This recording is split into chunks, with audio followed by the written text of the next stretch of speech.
Hey, Dr. Ellis Edmunds here. Today, let's talk about an inner child. What is our inner child? What does that mean? And do we really have a small version of ourselves inside of us? And the interesting answer is, yeah, I think so, sort of. So what is an inner child? Maybe we should just define exactly what we're talking about here. To me, it means that this is part of us that developed when we were very young, or even almost before we were born. You could say that this started developing a sense of consciousness, which is all of sort of the feelings and emotions and memories and thoughts that we gained from being this kid. So the different experiences we had, especially in our family or growing up or with our peer groups or difficult experiences we had in school or whatever we kind of went through, we all sort of obtained those consciousnesses, those memories, those experiences, and they, in some sense, imprinted on us into our consciousness and became a part of us in a sense.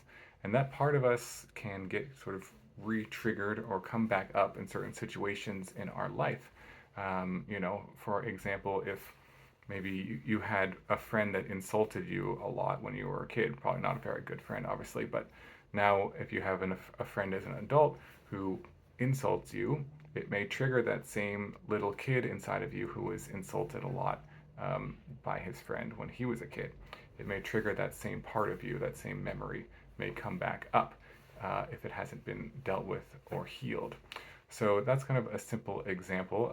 You could think about other relationships in your life. Often, our romantic relationships can bring up a lot of our inner child issues that we may have had with our caregivers or people that we were really close with.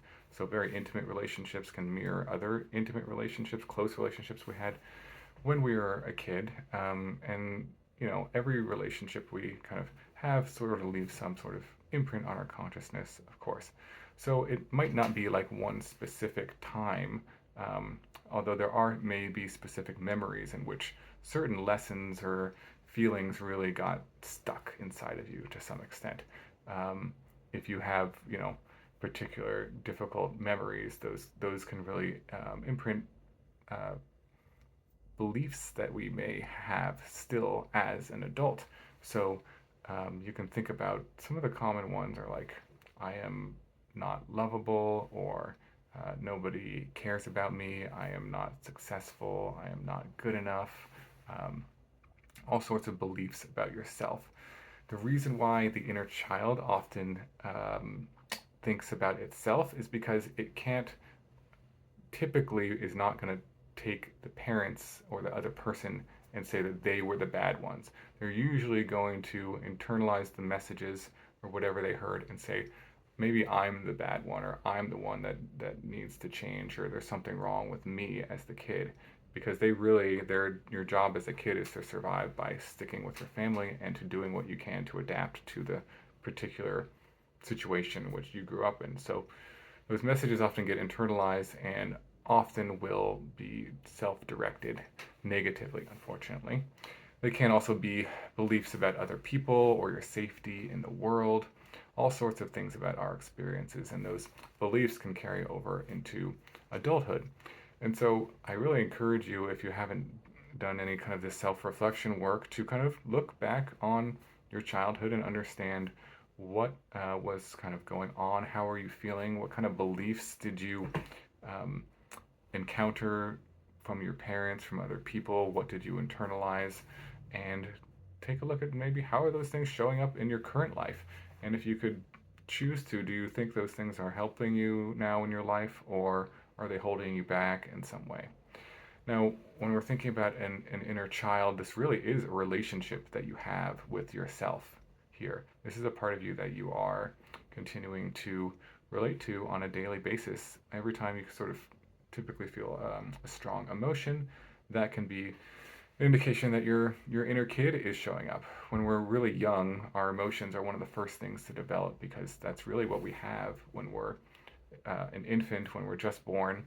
Our body is very small and we can't really use it very much, and we haven't developed like a logical mind. So, but we do have an emotions that we can use to communicate, and that sort of emotional system is what gets developed very young as a kid. So, when we have very strong emotions, that is can be an indication that it's sort of an inner kid showing up.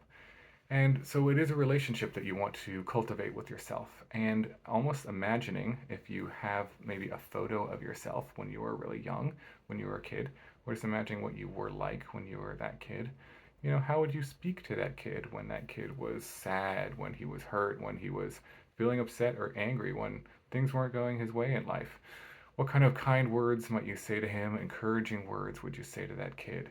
And those are probably the same things you need to hear yourself now. And hopefully, you have other people in your life that can also kind of help you connect with that inner kid and meet some of its needs for connection, for esteem, to feel good about itself, to have freedom, to feel safe, all of those basic human needs that we have. And I encourage you really to sort of just reconnect to our inner child that we all have, no matter how old we are. We all have this inner child of us, and it's a really important part of us. So, my encouragement is to reconnect with that part of you today and see if you can send some kindness, some encouragement, some care to that inner child. Just ask it what it needs today to feel good. And that is today's message. Thanks so much for watching, and I'll see you in the next video.